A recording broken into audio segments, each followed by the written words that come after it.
topic that kind of resonates with me as well. I was told to talk about this very interesting topic, how you could rediscover and reinvent yourself. So you have to pardon me, during this session I'm going to be talking a little bit more about us, rather than the majority of us in this hall, because we have our professor with us. The majority of us in this hall are either students or working, married or single or some other thing. And you are either a Christian or a Muslim or traditional worshiper. You probably have access to YouTube videos, motivational speakers, TikTok channels, Facebook pages, groups. So you have been hearing over and over again. People have been talking. And even when you leave this place, you probably are going somewhere where you will sit down and still listen to another group of person talking. So it's very critical that you ask yourself one single question today. All the talk that you have been hearing, all the preaching that you have been hearing, all the lectures that you have been hearing, all the I love you too that you have been hearing, all the daddy school fees or no school fees, all the promises that you must have heard or received or given, which of them would you say at this instant that you will never forget? Which of them have been life-changing? That is the anchor on which I would love us to begin this session. Pretty much short. Slides are short, but they'll be quite interactive because my goal today is to make all of us here ask ourselves questions. You will see that as we proceed. I want to request that you be as open as possible. You be as open to sharing as possible, that is. You would also be open to listening. Right? There are some times in my life I would, just want to talk to someone. Then I put a call across to my sponsor who is in Australia, a very amazing woman. Each time I have issues and I needed someone to talk to, she's one of those persons I reach out to. I also have one man here in Calabar. He doesn't live so far away from me. Each time I have issues, personal issues, career choices I need to make, I also reach out to him. Mr. Chibuzo is actually one of those persons I reached out to 2 years ago, I think, yes. I was actually visiting the Amazon warehouse in downtown Dallas, and something struck me that day. I had to choose between focusing on probably just being where I could be making my money or coming back home to my family. It was a hard decision to make, but something struck me when I left the truck where I was in, and it was like, just put a call, call this guy. Then when I spoke to him, Mr. Chibuzo, who you heard during this documentary, he cancelled me instantly. And because I am someone that listens, and someone that respects people who care, I am so grateful that I followed his counsel. Other people I cannot mention. So that's my face, my real face. This one that is talking. I'm so tired. But that guy there is not tired. So, and these are just some of my affiliations. I'm a member of the International Leadership Association. Of course, one of the things we do is traveling around, trying to connect with global leaders, trying to connect with better opportunities and things like that. I'm also an alum, as you know, and I run the Help Consultants and Techies, I'm a Microsoft certified trainer, so I'm basically in the tech space. But before now, I was in the development space for over a decade. I used to describe myself as a professional beggar. You know what that means?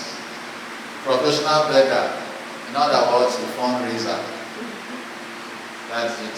But when I'm talking with young people, I used to describe myself this way so that you know that all those transport that some of you are always asking your friend, I won't call your house, but I don't get transport. So I was doing that professionally and I was paid for it. But what I did rather was, instead of reaching out to individuals, we were reaching out to companies, corporations, and the host of them. I'm grateful to be in a space where people look at some of our projects and they were so amazed by the things that we've done. So they would give us funding, donate and things like that, thousands of dollars. We've had that experience of over a decade. But my journey towards rediscovering myself and reinventing myself didn't just start today. It's a whole new journey, and I'm going to be sharing that with you while I also ask you questions as we proceed. So yeah, let's look at the next slide.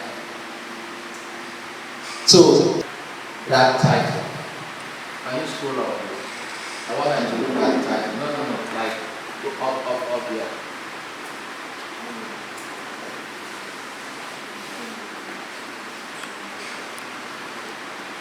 So who can help us read this title?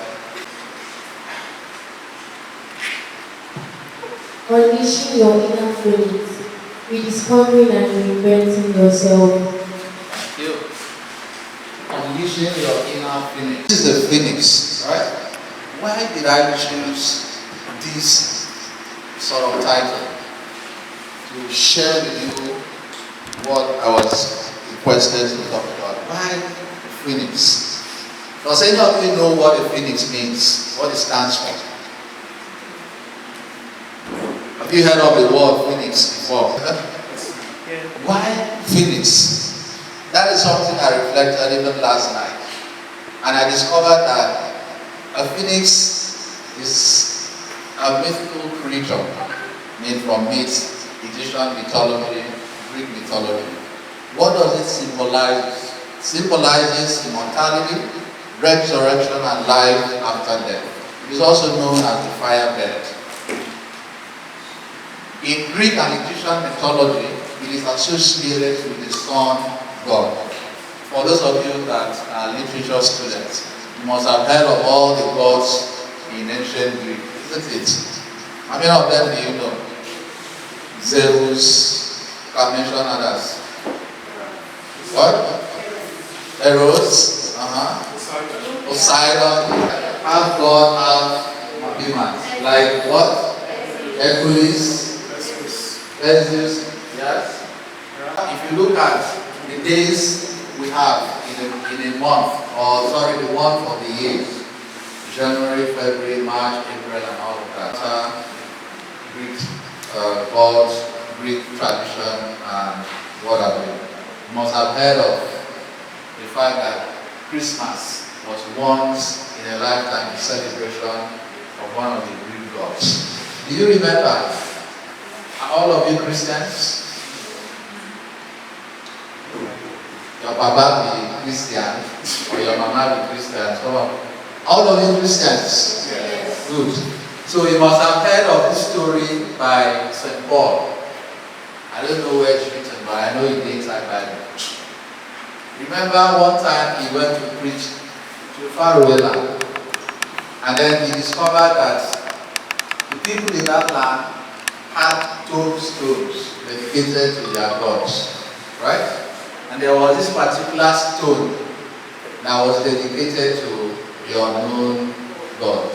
Do you remember that story? I will tell you that even in Christianity, and all types of religion, certain mystical lessons that will always be carried along. My second degree was in philosophy and psychology, and one of the things that we learned was the Greek language, Hebrew, French, Hausa, which other one? Latin. I was fascinated by the Greek language, Alpha, Omega, and Beta, Phi, all the alphabets, and then reading, because I discovered that the foundation on which each and every one of us sits is the foundation of knowledge. There is something happening to you right now that has already happened to somebody. There is nothing that you are passing through that someone on this planet Earth has never passed through. If you have lost everyone in your family, and think about Job, right? If you have lost your only son, you think about when Mary lost Jesus, right? But Jesus was like the phoenix, because he probably, not probably, he resurrected. And true now, after 3 days. So the symbol of the phoenix is that symbol of that bird, that fiery bird that we all saw. Meaning that then when you go to, I love the second line.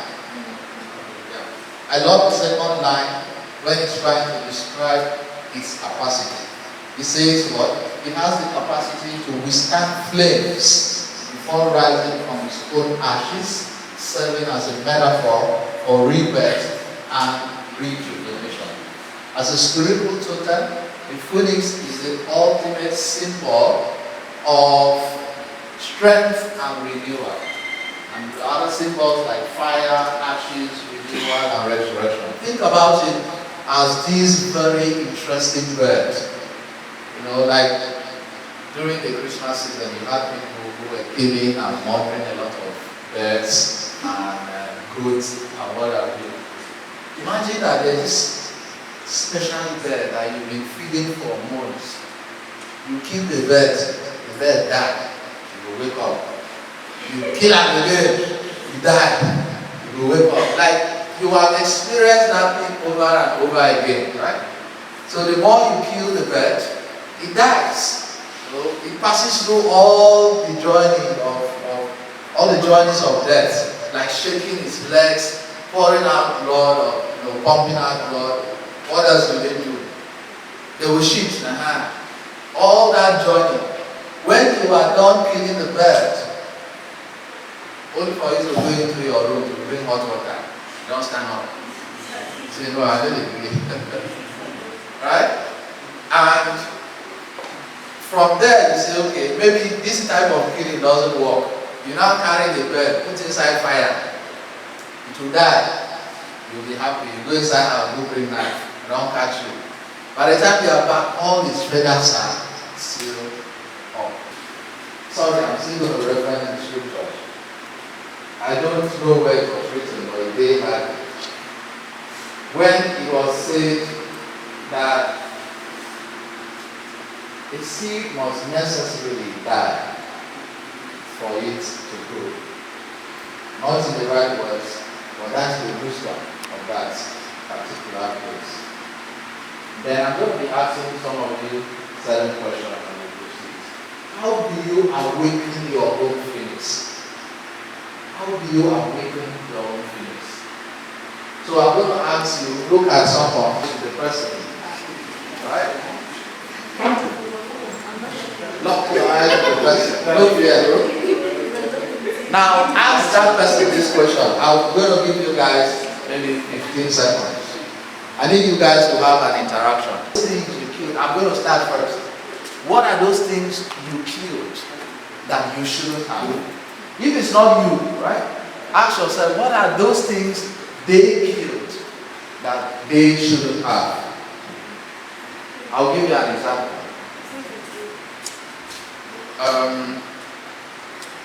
I've never seen this in public before. Hopefully, those watching me, please. This is just between me and you, right? I went to a private university. I funded the whole thing myself. It's another story. And while there, I was, when you come to our college or you come to our university, and then you ask for someone who is a musician par excellence, I would be your go-to person. Why? Because I was the first person in my set that knew both the tonic solfa and staff notation. Right? I studied music theory. I remember when I was starting out learning music for 3 months. It was my father, as a teenager, drove me to church, called one of the pianists, who was a very good friend, Silas, and told him, okay, after school, please, I want you to teach this my son, some music. But I was able to teach myself how to play the saxophone, the recorder, the flute, the violin. I even played in an orchestra, sang, and it was becoming even much more easy. Now to the question, what are those things you killed? Up to today, like I say, I've not mentioned this.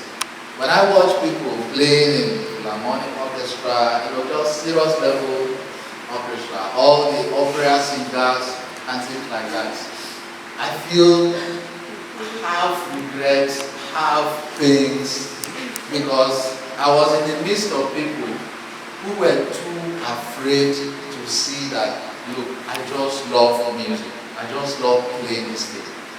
So anytime I played, instead of having people come to cheer me on, they would enjoy the music, right? In fact, that is even how I got one of my girlfriends.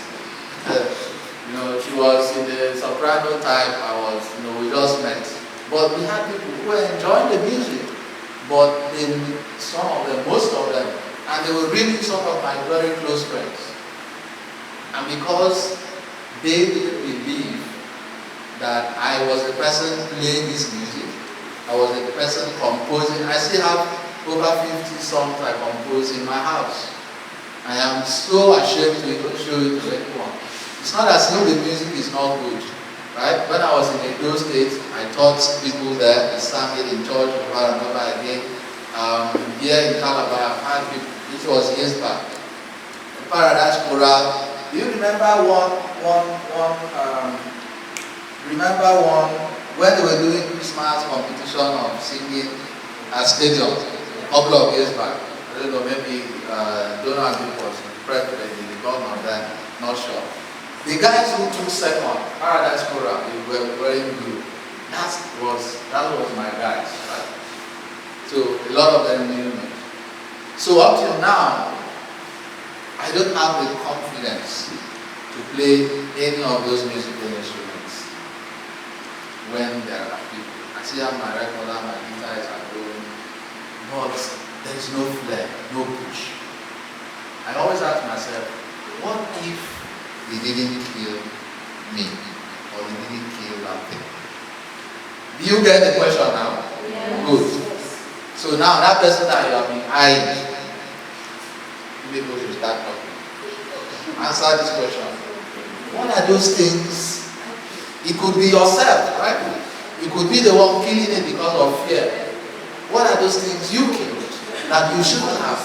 What are those things you would have loved to learn, but you just didn't want to? You were scared. But yeah, just make sure you listen. Make sure you share.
Hands up. If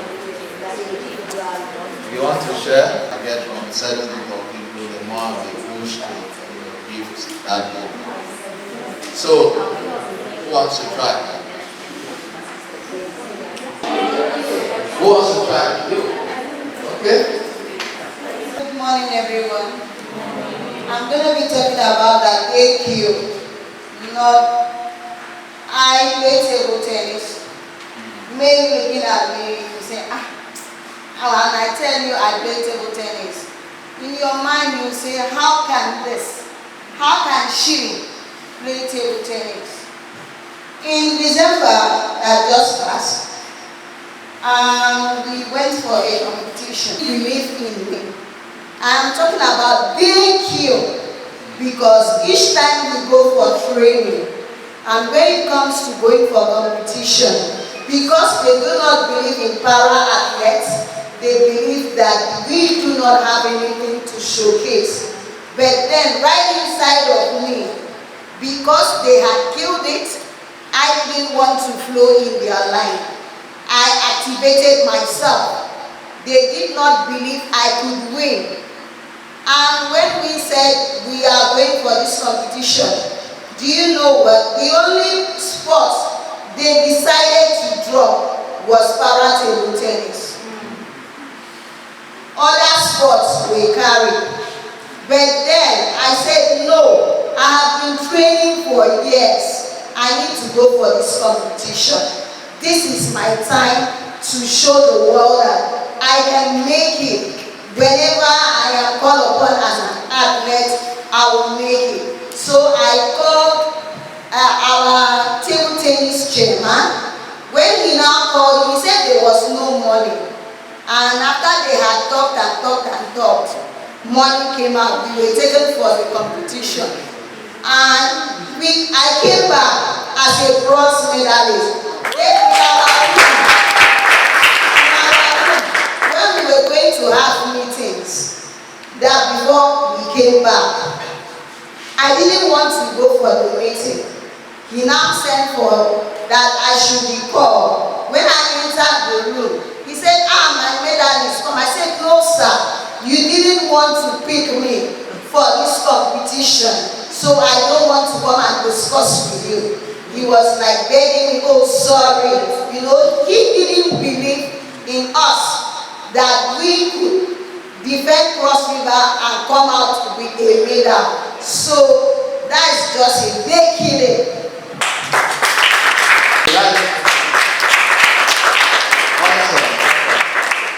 Who wants to try? Let's give 3 more people. Good. This group, I'm gone. Very kindly by you. And I'll be talking about what they killed and what I unconsciously joined hands with them to kill. I had a major setback in my life that it was like a major failure in my life. So from that point, my self-confidence came into question. And the day in this perspective was like my family. So now you say something and they're like, if you were this good, you will not fail. If you were, so you can't even talk in probably mini family meetings. Next thing you're like, look at your siblings, look at your colleagues, look at your classmates, look at your friends in church. They are already gone this far and see where you are. You say anything, they're like, shut up. You make contributions, no one is taking your contribution. So unconsciously, I joined hands. It became a collaborative work. I will not talk in meetings or come out like this. I will not say anything. I can't give my contributions. Why? Because I felt like I was dumb upstairs. But as God will have it, I began to know myself. And then when I stumbled on when I started saying the Bible, if I perish, I perish. I now say, okay, if I know that what must be, must be. Whatever will happen, let me do it, we die there. So that was how I've been able to try to come out soon. Thank you. Good morning, everybody. Okay, I really had the same storyline to me. So when he was sharing his story, I was now, I know I'm a little bit good in music. Yeah, like you said, it's surrounded by people who don't applaud you or believe in you, can actually limit you. And then I had, let's say, former section. I stayed for the company. All he could tell me, you are not good enough, you are stupid, you are foolish. So at that point, there are some things I want to do. Those thoughts come into my mind to meet. I know I do a lot of writings. When I write, I can give it to people that I feel they are more superior and they are experienced. They will screen, edit, and they'll add this. But at some point, I felt that I'm not good. So I should just better rest. Okay, that was December. Mrs. Anne, one of your fellows, she organized a program online. I think that program actually helped me. I told myself, starting January, I will repent again. I will go back to the things I used to do before and do it more better. And someone saw me on stage on Sunday. The way you went dancing, singing, and I forget it. I'm coming alive. Thank you. My mother killed something. I remember, I still have the memories of, you see how I'm sharing, by what his heart should be. I'm going to be confident to tell you what his past was. It means that there is a trauma knocking somewhere. It means that you are yet to arise. I mean, if you do not rise, if you do not resurrect, if you do not have that fire, not the one that can destroy you, but the one that comes out of the resurrected you will find it very difficult to try. So I'm sharing this because I can, be laughing at it now. In our old days compound, we used to have all these three boys who would come and invite me to go and play football. You see all these boys when they play football, the energy, the enthusiasm. Almost half the night watching France 98 when Nigeria, was it 98 or 96?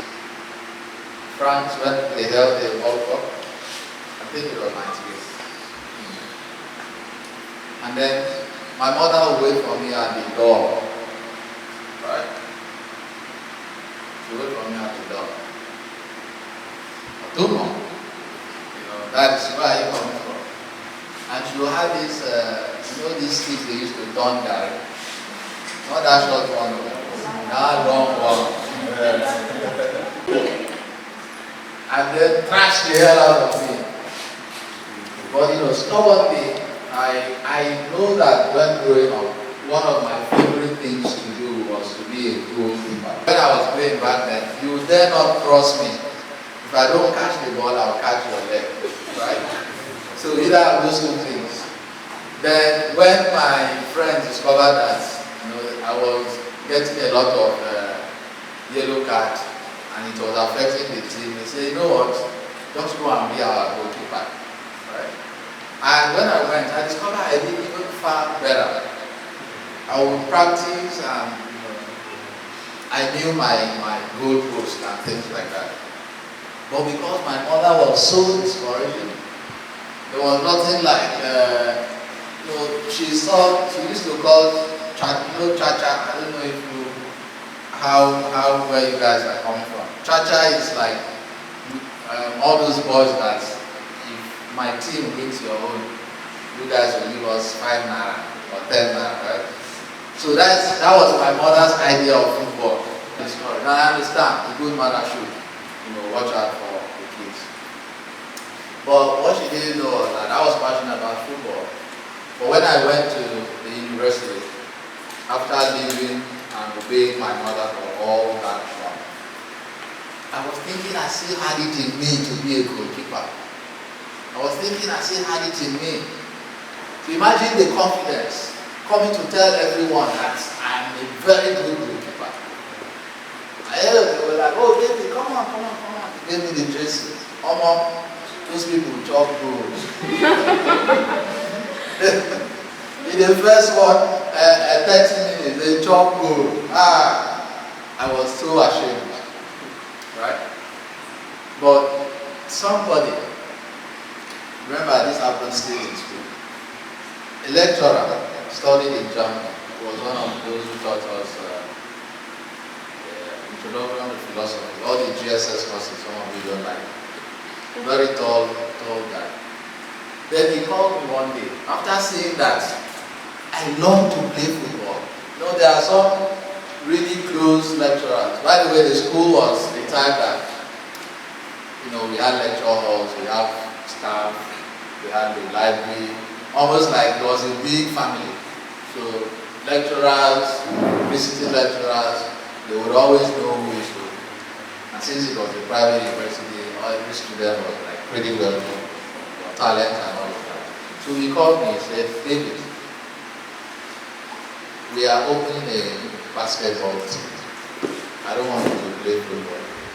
I mean, you have the height of someone who could use as a forwarder.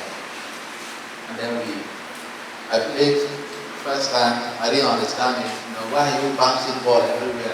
You know, bouncing, you know. And when I was playing with those guys who were very good, I'll be looking for the ball before you know it, you know, passing it.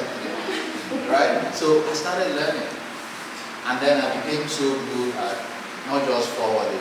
My favorite position was 3 points. You know, the basketball, there's this very big circle at the end where you could stand and then throw, right? And it will just dunk. My favorite, that if you get to throw, you get 3 points, right? That was my favorite. So anytime people see that I'm already there, forget that, you know, enter. And most of the time I would always. Why I'm saying this is, sometimes, right? Even when they kill that thing, even when you kill that thing, look out for other opportunities to rise. Are you together? Look out for what? Other opportunities to rise. It is not a must that because your father is poor, your mother is poor, all of them must die poor. Look out for an opportunity to be perhaps the only person that will what? Rise. Because whatever choices your parents and I must have made in the past, whatever mistakes they have made, that was their own error. You should learn from it. And you should dare to rise above where your parents probably left you. Are we following? Yes. Let's look at the next slide. This time around, those are not supposed to speak.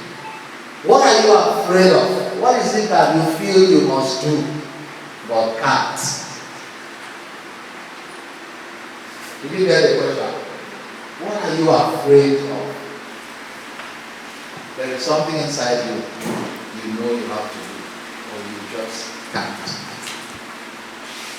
Let me give you another example. This one is not my story. The story of a friend. When I was in Kaduna, one of the things I was very good at was not just talking, as you will notice, but talking. Then I had classmates who would push me to the front of the class every time there's a group presentation, complaining of no food, no money. Did you realize that I give you a brain you can use? I said, oh, yes, Lord.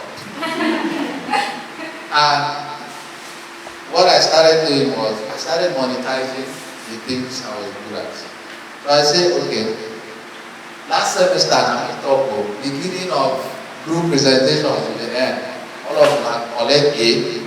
This session, if you want me to be in your group, all of you must contribute, pay my transport. They thought I was joking until they flopped. And then they started hustling. Come my house. So you get food. So, I use my talents to get myself fed, take myself to school.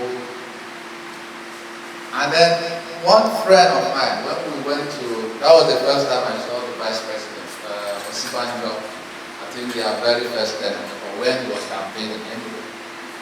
And then they had this gum festival in Kafancha, just before we went over to Plateau State.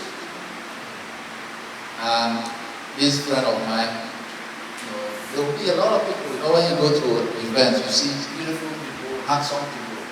And then he looked at this really beautiful lady and said, "God, baby, you know I'm graduating, I don't even have anybody in my life." I said, "I don't know one best now, but Sha, you are ready to marry. It's very simple. You know, if not, it's easy. Just go and tell the parents that you love their child, you support the needs of families." But then he was afraid. You know, he was afraid of something. He wanted to be with someone, but just approaching the person was a problem. May God minister to me again. David, show yourself. I said, "God, see this event, all the babes we see here, more than half of them, nobody is talking to them. The other half are hungry. And everybody is thirsty. You see, more than half, no one is talking to them because everybody is having fun. They're either watching the masquerade or on the course or something. The other half, they are hungry, you know, they have been there since morning, but everybody is thirsty. I asked him, "How much pay your pocket?" He said, "100 naira." I said, "Okay, come, now we'll go buy you. But wait first, let me approach her. Because remember, this week my food is around. You agree?" He accepted. I know that talking to people was my greatest strength. Whether if you like me or father, you know, if I want gist, I will gist. It's either a yes or you know, you will not kill me. Then I approached her. But oh please, I have some group of friends. You know, we're just talking. Will you join us? Let's get to a drink. Give me my money over. You know. So I was like, "Oh, that's fine. We've been under the sun for a while." And so we started to talk, right? And then at the end of the day, he got himself someone. Whether they are together today, I don't know. No follow up.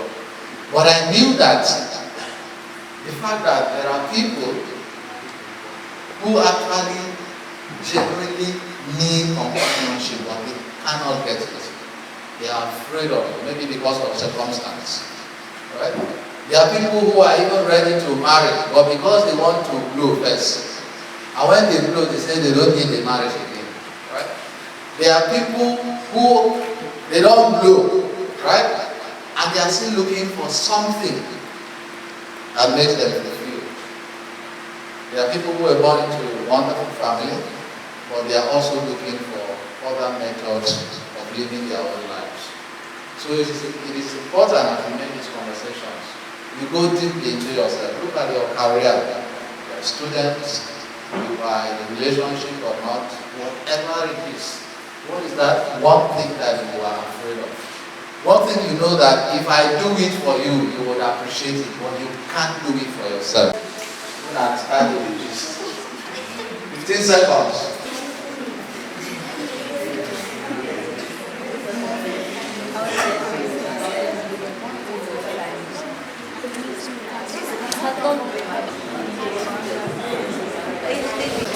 Could be a place, could be a feeling. It could be a thing, a place, a feeling.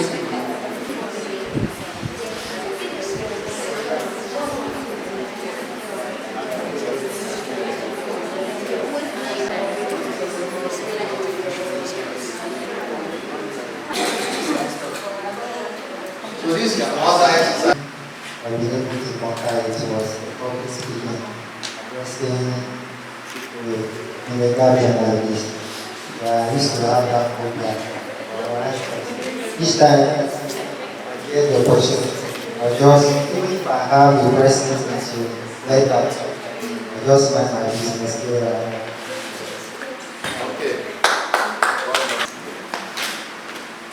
So I'm actually referring to me. I have phobia of speaking to people. I don't talk to any person to speak, except this one. I don't know why. I said this is the first place I was taught that if I don't talk, you talk. So he was actually referring to me. I don't know why I have that phobia, but I find it difficult to go to the place where people are, especially if I don't even know them. But at least if I know one person, I can even get comfortable with it after some time. You know, just happens naturally. I have Okay.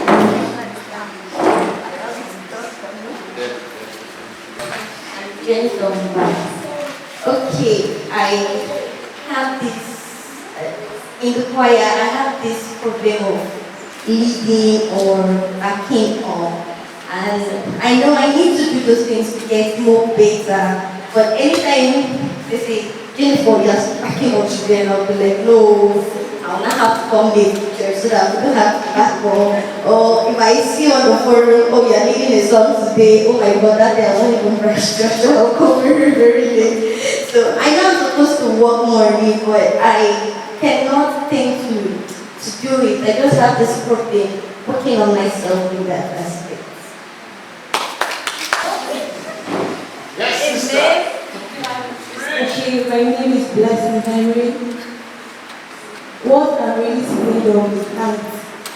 I have issues with height. I went to St. Thomas with Christian High School. When I was in SS3, our class was up. For me to go there, I would walk to somebody before I can go to class. Coming down, someone has to escort me. I always have a dream to travel out, fly out, but how will I even start entering the plane when the plane is going up and I remember when I was a child, my mother wanted to travel out and she was like, will you come home? Come for me. My twin wanted to, but she refused to take her because I refused to join. So my mother had to go by herself. I have phobia for heights, but I really want to fly out, travel out and see about places. Everyone. One of my best fears is family. I know family should be something you're proud of. Some people that you actually put whenever you are scared, whenever you have to. But I don't like going home. I don't want to be in the midst of my family. I don't feel welcome in my family.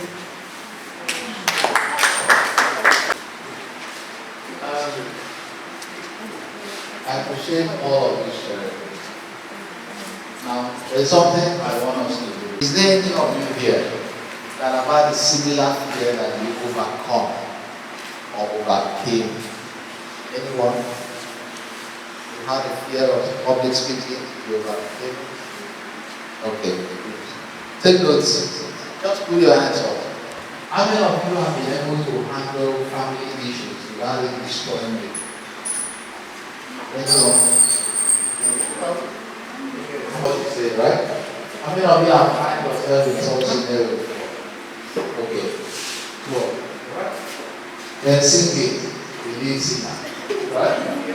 You handle it before, right? Good.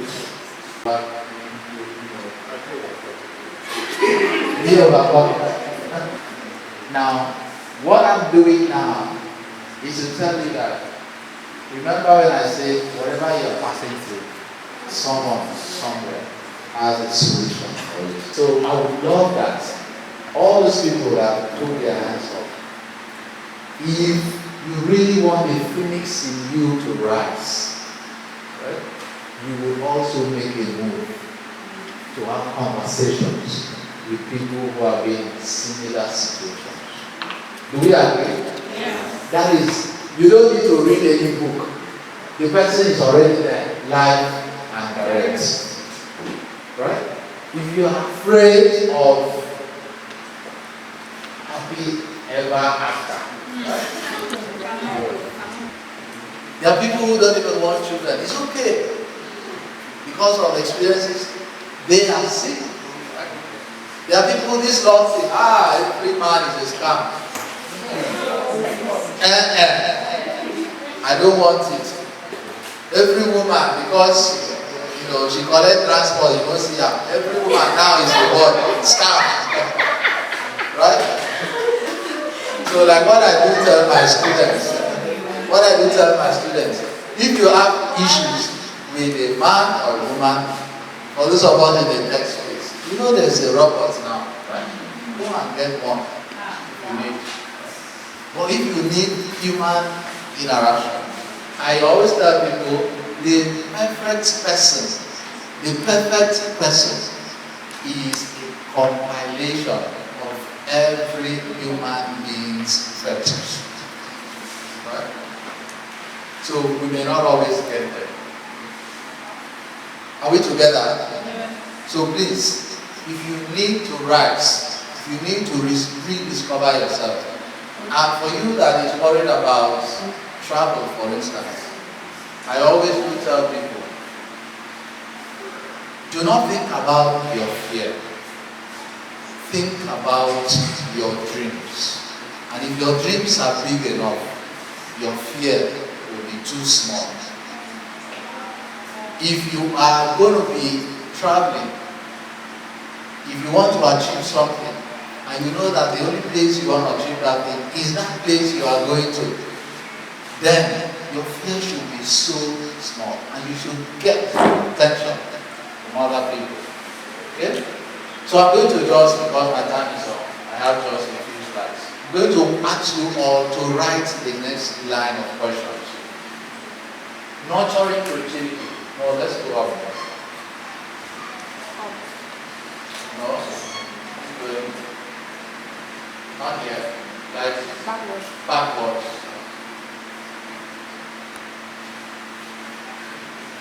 Yes, okay.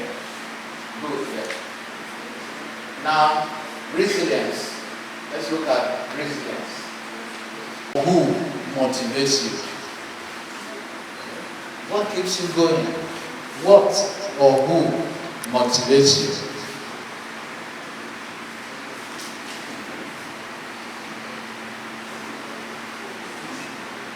If you are able to answer this question, then you must have answered the question about resilience. Why are you not a dropout? Why are you still in school? Every day you are complaining. Huh? Complaining. Lecture hall far, oh. This song, no, they smile, oh. Transportation high, oh. Right? But as you are complaining, you are still trekking, oh. You are still talking, you are still going to the lecture hall. Right? So it baffles me sometimes for young people that they have had this experience for 4 years, 5, sometimes 6, plus ASU strike. Huh? Yet, when they graduate to face real life models, they complain and stop working. You can spend 6 years of your life complaining, hating your course, wondering whether they swear for you for this course. But every day, you are still walking to that same lecture hall, right? You are still paying school fees, you are writing exams, you are failing, you are still going. But when they give you that paper, right, all of a sudden, it was so sad when one lady reached out to me a couple of days ago. Gap International, they wanted to open their office in Abuja, and I was one of the hiring managers. After passing through 1 month of sending the applications and things like that, and then we push out the qualified applicants to these guys. They interview and then pick one particular day. Do you know that she was supposed to resume work on Monday? She didn't go. She didn't call them. She didn't even message until Thursday. The guy reached out. I think what's going on? The guy you guys recommended after the whole thing. We spent a lot of resources to onboard her, send this and that. What happened? I don't up to now. I reached out to her, and the only thing she said that she was tired. Wow. She said, sorry, I was tired that day, And I was like, you know what? If you wake up in the morning and nobody's approaching you to give you transport money, to give you money for food, money for hair, money for your nails, money for anything, that tired, eh? Now inside work, you go tired. True of us. So if you need to build resilience, ask yourself that question. What keeps you going? If it is a man that keeps you going, what if it's no longer there? If it is the word of God that keeps you going, good. It could even be your mother, like my mother kept me going back in the day. In fact, it was because my mother was sick when I was working in Nasarawa State. How much was I paid? I talk about this all the time. 18,000 naira. And I had a girlfriend then who was a bone straight baby. What's 18,000? Good. You go loan money now, right? So because I lost the relationship and I couldn't even get a loan from where I was working to pay for my mother's hospital bills, something struck me. All of a sudden I remembered I was one of the smartest guys in school. I said, no, this is not where I'm supposed to be. Right? The first day I went to Lagos, I didn't know anybody. I just entered to the good. Right? I was complaining and I was moving. Because when I remember that the very person that supported me when she didn't even have the resources, I was now depending on me to do the resourcing and couldn't meet up. Every day I had to remind myself, let this mother's love be motivating for you. Right? Now I have a new motivation. So if you are here and nothing motivates you, then your resilience is going to be very, very, very. Write down the next one. I'll just proceed. Remember when I was talking about music, if I was actually playing those musical instruments with those people who were musicologists, probably my life would have taken a new turn. If you want to be a first-class student, it's very simple. Your circle of influence, the kind of conversations you have, the kind of places you go to, events you attend. How do you implement your idea? Are you the type that when you have an idea today, you go and meet your mother to talk about it? You meet your father to talk about it? You talk to your pastor? You talk to your deaconess? You talk to your classmates? Meanwhile, the very first person that you say those ideas to is already implementing them. At the end of the day, when you are done exhausting your energy, right, burning your internal feelings, because that idea was supposed to make you rise, but you dissipated the energy by sharing it with people who do not matter, right? And because of that, all of the good ideas most of you have is going to your grave. God forbid. Amen? Amen. So how long does it take for you to implement that idea of yours? And then, is it true that you cannot be happy? Right? He's talked about not being able to speak in family meetings. And now he has risen. Is it true that you can never escape poverty, bad relationships, and so on? You say it is village people, but I say it is you not trusting in yourself to rise above the situations. And then lastly, if you want to soar to a new horizon, have you ever asked yourself, why is it that the God of Abraham had to tell him, leave your place to a place I'm going to show you? The fact that you were born and you schooled in Calabar doesn't mean that you have to grow, create wealth, and be impactful in Calabar. Find out where is your new horizon going to be like. Where do you see yourself? And for those of you who are looking for something very serious in life, maybe relationships, career, and all of that, for career-wise, I know when I want to work with a particular company, I always ask them the question at the end of the interview period. What do you think this company does to assist their employers to discover themselves more? There are people who are just there to pay you, come work good, come work with them 20 years, 30 years, no single self-development. If they want to sack you, they will be the first person they let go. But if you have a career path, it is not all opportunities you apply for. It is not all courses you attend. It is not everything you must learn. It's not everything you will sell on your WhatsApp status. Tomorrow is hair, the next day is shoe. The following day, you are posting voice notes. Right? If you have some 5-year plan, 10-year plan, every single step you are going to be taking will meet that future you want to see. Right? And that is how you embrace your inner feelings. Something inside you will just break out. You can write down some of these summaries. Right? First, you can set goals for yourself, your relationships, your career. Ask yourself what your personal vision is. How powerful are your skill sets? Can people say no to you? No. And will people say yes to you? And then do a SWOT analysis, meaning your strengths, your weaknesses, your opportunities, your threats. What are those things that you need to surround yourself with? And then what are the limiting beliefs, self-limiting beliefs that you have that you need to overcome? Trust me, I have been there. And for me, I have risen. What about you? Will you rise? Will you rise? Yes. Will you rise? Yes. Now stand up, let me confirm. Now you rise. Stand up, please. Will you rise? Yes. So with that, I think I appreciate the opportunity.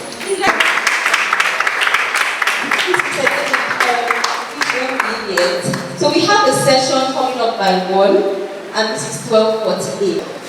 Because I know somebody had, please have the same. I'm pretty sure you will put your life in the right path, to reinventing yourself, to arising from the ashes.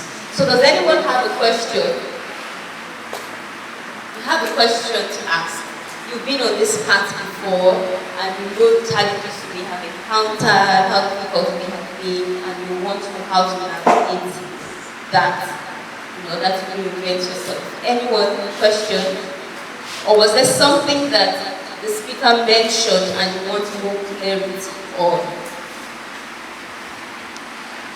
Let's put our hands together for the security. Thank you so much, sir. That was very good. Thank you.